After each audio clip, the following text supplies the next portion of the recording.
ეს არის ანსამბლი ჩაკრულო, ხო? ანსამბლი ჩაკრულო. წარადგენს კახეთის რეგიონს.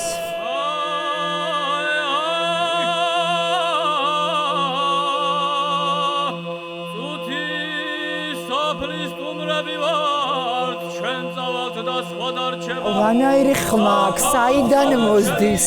აი ეს ხმა.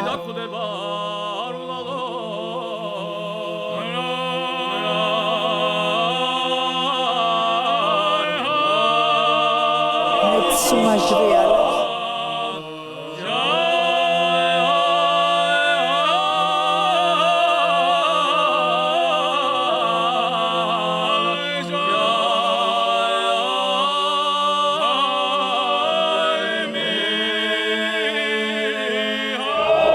მოდი, სუნთქავენ ვერ მიხვდები, ერთია. სად იშლებ?